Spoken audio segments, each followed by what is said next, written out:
Naam, ni Ijumaa tarehe 21 mwezi wa kwanza mwaka 2026. Karibu kwenye runinga ya EFC. Jina langu ni Kasene Maxwell.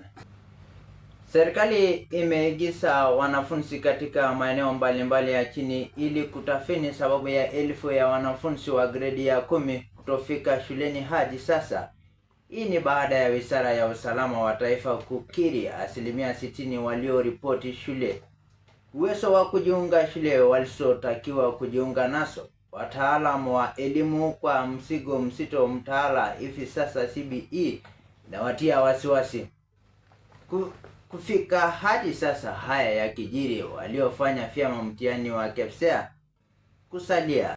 Kufikia sasa sina la ziada. Tunatamatisha habari zetu hapo. Jina langu ni Kasene Maxwell.